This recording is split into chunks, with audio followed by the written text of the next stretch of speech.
Գյորջյան Կասկադ 60 ամիս փուլային վճարում բազմաթիվ առավելություններ։ Թույլ կտակ հաջորդ սեգմենտն ներկայացնեմ 500-ից արդեն 1 միլիոն դրամ աշխատավարձ ստացողների համար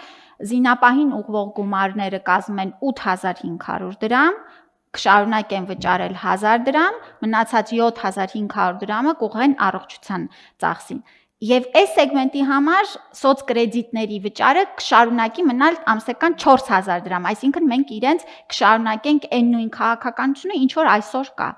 Եվ 1 միլիոն դրամից ավել ստացողները չեն ունենա զինապահից արդեն խնայություն, որտեղ կշարունակեն 15000 դրամը վճարել եւ կունենան 4000 դրամի սոցկրեդիտներով հետ վերադարձի հնարավորությունը։ Բայց մյուսների համար էլ սոցկրեդիտի քաղաքականությունը ըստ էության ինչքան ենք մենք փոխում, որովհետև նախկին մեր այսօրվա որոշմամբ 100,000 դրամ էր, որից 50,000-ը կարող էր լինել առողջապահության։ Այո։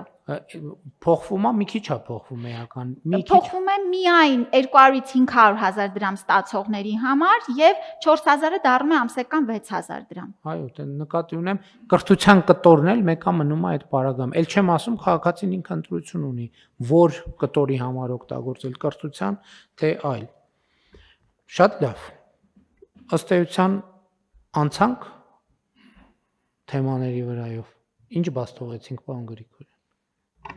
Բան ավելացնեմ, պարոն վարչապետ, որ հստակ լինի թվային տեղեկատվություն եւ թղթային տեղեկատվություն։ Գործառնական իմաստով առողջապահական ցիկլի փաստաթղթերում կարող է պահպանվի դեռ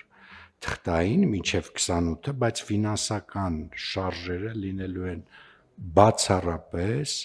էլեկտրոնային տեղեկատվական շրջանառության տիրույթում,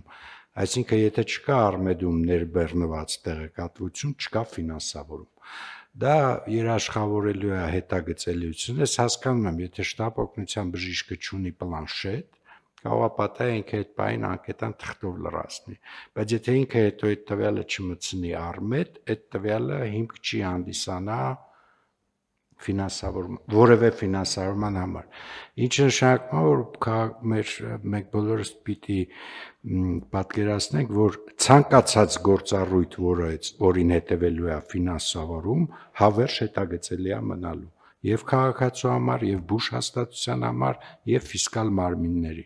Եվ մենք սա շատ ենք կարևորում, որովհետեւ կարծում ենք ստեղ լուրջ պոտենցիալ կա եւ ավելի կլավացնի ռեֆորմի արդյունավետությունը ավելի բարձր կլինի։ Եվ ավելի ընդհանրական գնահատականով մենք քննարկումների ընթացքում, երբ որ ուզում ենք հասկանանք, թե ծառայությունների որ հատվածի ծածկույթ ենք ապահովում, մենք այն ժամանակ պարզվեց, որ մենք ծառայությունների 30%-ի ծածկույթն ենք ապահովում։ Այսինքն Հայաստանում ինչ բժշկական ծառայություններ կան, դրանց 30%-ը, բայց այս 30%-ը ամենաշատ պահանջարկ ունեցող ծառայությունների 30%-ն են։ Այսինքն, որպեսզի ավելի հասկանալի ներկայացնեմ, ենթադրենք Հայաստանում կա մենակ մի ուղղություն, չանց ես հասկանում եմ, որ կոռեկտ չի համատությունս, բայց որպեսզի հանրությանն էլ ավելի հասկանալի լինի, տենց եմ վերում։ Ենթադրենք կա 100 տեսակի վիրահատություն Հայաստանի Հանրապետությունում։ Մենք ծածկույթով ապահովում ենք այդ 100 տեսակի վիրահատությունից 30-ը տարբեր ձևաչափերով ընդ որում, այնտեղ կարող են լինել, որ համավճարի հնարավորություն համավճարով լինի, բայց մեր վիճակագրություն ցույց է տալիս, որ այս 30 վիրահատությունը ամենաշատ կիրառությունը եւ ամենաշատ պահանջարկը ունեն 100-ի մեջ։ Եվ այն մնացած 70-ի հետ կապված քաղաքացիները արդեն այլ ձևերով պետք է առնչվեն այդ դեպքերի հետ։ Սա է տրամաբանությունը, իհարկե ծածկույթները, մնացած կարգավորումները դեռ հնդածը շատ փոփոխություններ կկրեն, որովհետև պրակտիկան իր հետ կբերի նոր խնդիրներ, կբացի նոր հնարավորություններ, ի հայտ կգան նոր տեսադաշտեր, որ մենք այս պահին դեռ չենք տեսնում դրանք եւ այլն, այսինքն ինքը դինամիկ զարգացող համակարգ է լինելու, Էլ չեմ ասում, տեսեք, մենք շատ մտածել ենք այդ 200,000 դրամ եւ ավել աշխատավարձ ստացողներից ներառելու եւ ավելի ցածր աշխատավարձ ստացողներին չներառելու պահը եւ այստեղ խնդիր կա իհարկե, բայց այդ խնդիրը ուրիշ կողմել ունի։ Մենք ուզում ենք լրացուցիչ խթան ստեղծել, որ เป զի աշխատողները իրենց գործատուներին չեմ ուզում կոպիտ բան ասեմ, հա, բայց ստիպեն, որպեսզի աշխատավարձերը ֆիքսվեն, որովհետև կա ստվերային աշխատավարձ ինստիտուտ ցավոք դեռևս Հայաստանում, բայց մենք ուզում ենք խթանենք, որպեսզի մարդիկ իրենց գործատուներին ստիպեն, որպեսզի ամբողջ աշխատավարձերը ֆիքսի։ Իսկ նրանք, ովքեր ընդհանրապես գրանցված չեն որպես աշխատող, ստիպեն, որպեսզի ֆիքսվի աշխատավարձը եւ մարդիկ օրինական դաշտում գործեն, որպեսզի այս հնարավորություններից օգտվեն։ Համեցեք, պարոն Հարությունյան։ Ակալություն, պարոն վարչապետ, Տիկին Ավանեսյան, իսկ հետագա մեր ժամանակացույցը ինչպիսին է մինչև 28-ը, խնդրեմ դա էլ ներկայացնեք եւ այդ 10-ից 65 տարեկանները ինչպես են օգտվելու այս ամեն ինչից, իրենց էլ այդ ծառայությունները հետագայում հասանելի լինեն։ Նախ 18-ից 65 տարեկանները աշխատող են, ենթադրում եմ, որ նրանք ովքեր աշխատող են եւ մենք ընդհակառակը մեր քաղաքականություններով հիմա փորձում ենք այնպես անել, որ թոշակառուների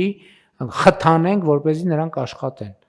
Թոշակային տարիքի մեկնարկից մինչև 65 տարեկան սեգմենտը ամենաաշխատունակ, ամենագործունակ հատվածն է մեր թոշակառուների եւ մենք մեր քաղաքականություններով ուզում ենք նրանց քաջալերել, որպեսզի նրանք աշխատեն։ Մյուսներին էլ ենք ուզում քաջալերել, որ աշխատեն։ Եվ նրանք, ովքեր աշխատում են եւ գրանցված չեն, ուզում ենք իրանց էլ քաջալերենք, որ աշխատեն։ Նրանք, ովքեր անհուսալի վարկեր ունեն, այդ պատճառով աշխատող չեն։ Դրա համար մենք անհուսալի վարկերի ծրագիրն ենք ներդրել, որ իրանք եւ աշխատեն եւ անհուսալի վարկը փակեն եւ ներառվեն առողջության ապահովագրության մեջ։ Բայց մեծ հաշվով նրանց, ովքեր չեն աշխատում, 18-ից 65 տարեկան են, չեն աշխատում, սոցիալական խմբի անդամ չեն, հա նրանց կյանքում բան չէ փոխվում։ Այսինքն ոնց կար, տենց էլ կա։ Այսինքն մեր քաղաքականությունն է, որ նաև լրացուցիչ խթաններ ստեղծենք, որպեսզի իրանք աշխատեն։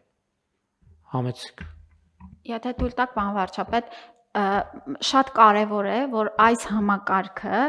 ի վերջո խթանի աշխատելը եւ աշխատող ու վճարող մարդկանց վարքագիծը եւ դա է դրվել հենց սկզբունքը։ Մեզ համար աշխատել չաշխատելու որպես այդպիսի կատեգորիա մենք չունենք։ Եթե անձը ընդգրկված չէ անապահովության համակարգում, 18-ից 65 տարեկան է, ապա նա պետք է իր համար ապահովագրավճարը վճարի։ Եթե անձը աշխատում է եւ ըստ էության, պարոն վարչապետ, ստանում է այսպես ֆորմալ աշխատավարձ, այսինքն հայտարարագրում է իր եկամուտները, հակառակը մենք նրան հնարավորություն ենք տալիս այդ հայտարարագրածից մեծ մասը հետ վերադարձի պես ստանալ։ Այսինքն մեր հիմնական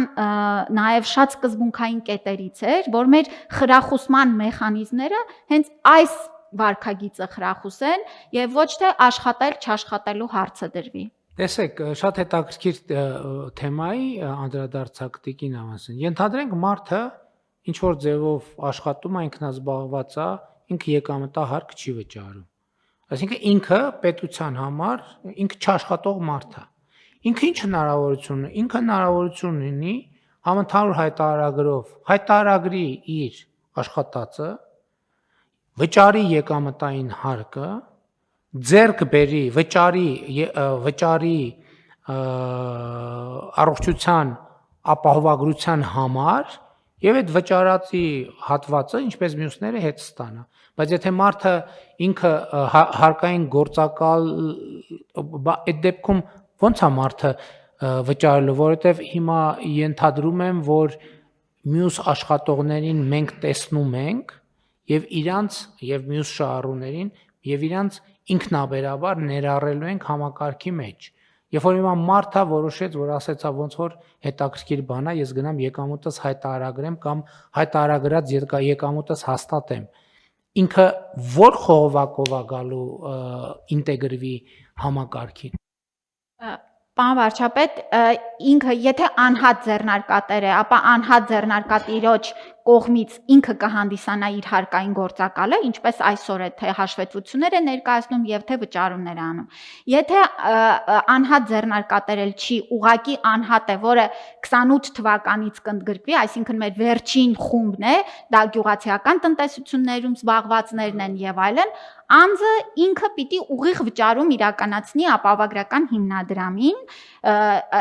ամսական նույն կտրվածքով։ Եվ այստեղ հենց պարոն վարչապետ Մենք ներողություն կոմունալ վճարի նման պետքա վճարի։ Այո, այսինքն մենք երրորդ տարում գալու ենք նրան, որ ինչպես ասացի, եթե անձը սոցխումբ չի, հաշմանդամ չի, տարիքը 18-ից 65 է, միևնույնն է պետք է վճարի ապահովագրության համար։ Հիմա շատ ավելի լավ է, որ նա իր եկամուտները հայտարարագրի եւ ընկնի պետության մյուս աջակցության, այսինքն խրախուսման հատվածի մեջ եւ կարողանա սոցկրեդիտներից օգտվի եւ այլն եւ այլն եւ այլն։ Շատ լավ։